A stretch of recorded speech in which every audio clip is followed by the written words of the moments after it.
आज ठाकुर द्वारे में आए हैं तो आवाज भी उसी कड़क से होनी चाहिए, क्योंकि बजरंग दल की शौर्य यात्रा के निमित्त कार्यक्रम है। तो लगना चाहिए वास्तव में शौर्य किस तरह से होता है, तो वो गर्जना ऐसी गरजनी चाहिए इस धरती से। बोलो भारत माता की, वीर शिरोमणि महाराणा प्रताप की, छत्रपति शिवाजी महाराज की जयकारा। वीर बजरंगे, जय श्री राम। आज मुरादाबाद के ठाकुर द्वारा में शौर्य यात्रा के उपलक्ष्य में इस कार्यक्रम में बहुत ही सम्मानित मंच, सामने बैठे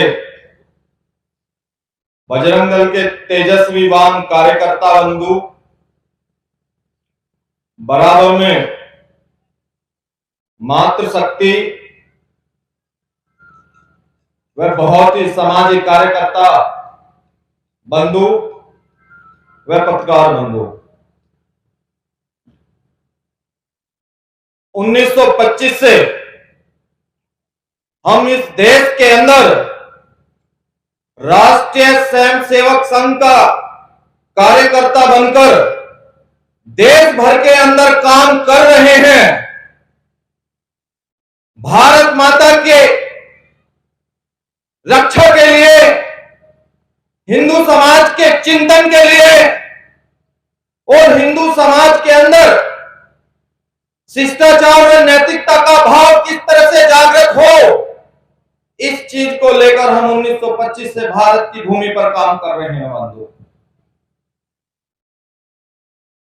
परंतु इस देश के अंदर रामकृष्ण की धरती पर,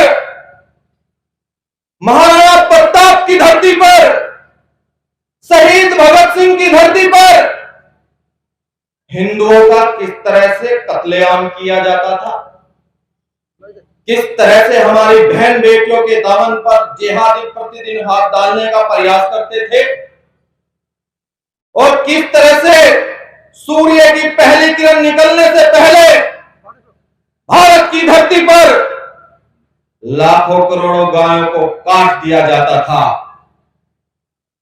बंधुओं, विभाजन के दौरान हिंदू मुस्लिम के आधार पर इस देश का बंटवारा हुआ और 14 अगस्त 1940 के दौरान लाखों करोड़ों हिंदुओं को काट दिया गया। उस दिन से लेकर आजादी तो हमें मिली, परंतु देश के अंदर लैंड जिहाद, लव जिहाद, गौ हत्याएं, धर्मांतरण, साधु संतों की हत्याएं फिर भी चरम पर थी भाइयों। तो इस देश के पर मुख्य संतों ने, कुछ महापुरुषों ने और संघ के द्वितीय सरसंचालक पूज्य गुरुजी ने, सब लोगों ने बैठकर चिंतन किया कि क्यों ना एक ऐसा संगठन बनाया जाए जो है राजनीतिक होगा, परंतु हिंदुओं के मान सम्मान की लड़ाई लड़ेगा, हिंदुओं की सुरक्षा की लड़ाई लड़ेगा और भारत माता के सम्मान और स्वाभिमान की लड़ाई लड़ेगा। भारत माता की। 1964 में महाराष्ट्र के संदीपनी आश्रम में विश्व हिंदू परिषद की स्थापना हुई बंधुओं, और उस दिन से लेकर आज तक भारत के अंदर ही नहीं, दुनिया भर के अंदर 40 देशों में हम संपूर्ण हिंदू समाज का काम कर रहे हैं बंधुओं। हिंदू समाज की सुरक्षा का काम कर रहे हैं, हिंदू समाज की सेवा का काम कर रहे हैं, और हिंदू समाज के अंदर संस्कार का कैसे पाठ पढ़ाया जाए उसके लिए दिन रात हम बंधुओं काम करते हैं। हम सब लोग भली भांति जानते हैं और पढ़ते भी हैं कि 5159 साल पहले भगवान श्री कृष्ण ने अर्जुन को गीता का संदेश दिया था।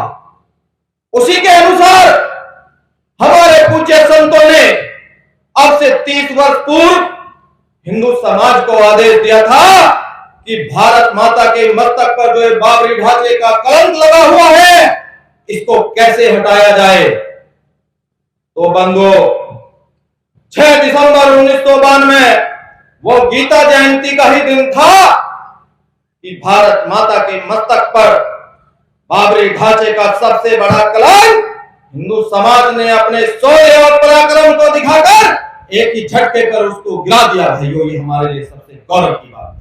जय श्री राम। ढांचा तो गिर गया बंधु, परंतु हमारे महापुरुषों ने अयोध्या की पावन भूमि पर भगवान श्री राम का भव्य निर्माण मंदिर का किस तरह से हो, ये एक दिन की लड़ाई नहीं थी। हमारे महापुरुषों ने 500 सालों से भी अधिकतर इस देश के अंदर लड़ाई लड़ी और 76 से ज्यादा अधिक इस देश के अंदर हुए। लाखों करोड़ों हिंदुओं ने बलिदान दिया और हमारी माताओं और बहनों ने अपनी मांग और कोर को उजाड़ कर इस देश के अंदर अयोध्या की पावन भूमि पर भगवान श्री राम का मंदिर हम सबके सामने बन रहा है। ये सपना सबसे बड़ा सपना हम सब लोगों के सामने दिख रहा है। क्योंकि भाइयों, हम वही गौरवशाली इतिहास के लोग हैं, क्योंकि हमारे पुरखों ने तलवारों के आधार पर इस देश के अंदर इतिहास को लिखा है। अगर हमारे महापुरुष, हमारे पूर्वज तलवार नहीं बजाते तो आज हम ठाकुर द्वारे के अंदर ये शौर्य दिवस नहीं निकालते। ये हमारे पुरखों के, हमारे महापुरुषों की देन है भाइयों। जब हम अपने गौरवशाली इतिहास की ओर जाते हैं तो हमें गर्व की अनुभूति होती है। चाणक्य ने इसी धरती पर कहा था कि जो शास्त्र और राष्ट्र पढ़ना छोड़ देते हैं वह समाप्त हो जाते हैं। भाइयों, उनका भूगोल भी समाप्त हो जाता है। तो स्वतंत्रता क्या है, राष्ट्र प्रेम और बलिदान की परिकाष्ठा क्या है, महिलाओं का आदर सम्मान किस तरह से किया जाता है, ये अमेरिका और इंग्लैंड जाने की जरूरत नहीं है। कुछ ही दूर राजस्थान की उस पुण्य भूमि पर चले जाइए जहां पर महाराणा कुंभा, महाराणा सांगा, महाराणा प्रताप ने जन्म लिया हो, क्योंकि उन्होंने घास की रोटी खानी स्वीकार की, परंतु हिंदू समाज का स्वाभिमान नहीं झुकने दिया। ऐसे महापुरुषों की हम संतानें हैं भाइयों, क्योंकि हमारे महापुरुषों ने इस देश के अंदर कितने बलिदान दिए हम सब लोग इतिहास में पढ़ते हैं।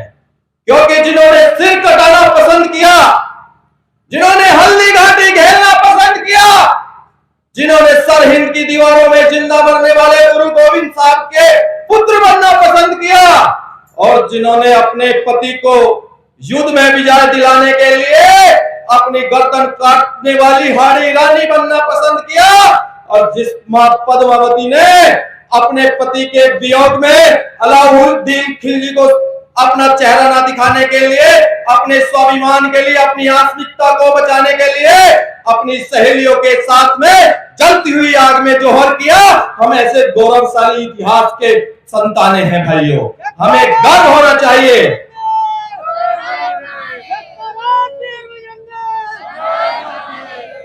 हम देखते हैं प्रतिदिन रोजाना जहां भी गोहत्याएं, धर्मांतरण जैसी घटनाएं होती हैं, बजरंग दल का तेजस्वीवान कार्यकर्ता अपने प्राणों की आहुति देने के लिए, हिंदू समाज की रक्षा के लिए, बहन बेटियों की लड़ाई लड़ते लड़ते किस तरह से आज अपने आप को बलिदान कर रहा है भाइयों। हम सब जानते हैं कि हिंदू समाज का काम करने वाले लोगों को किस तरह से जिहादी पंथों ने टारगेट बनाकर उनको दिन दहाड़े गोली मारी जा रही है। अभी आपने मुरादाबाद की धरती पर, अभी मेरे हिसाब से ठाकुर द्वारा में ही 20-25 दिन पूर्व की घटना है कि बजरंग दल के कार्यकर्ता को किस तरह से गोली मार दी गई। बंधुओं, ध्यान रखना लेना चाहिए। मैं मंच के माध्यम से खुली चेतावनी देना चाहता हूं ऐसे जिहादियों को कि बजरंग दल का कार्यकर्ता भारत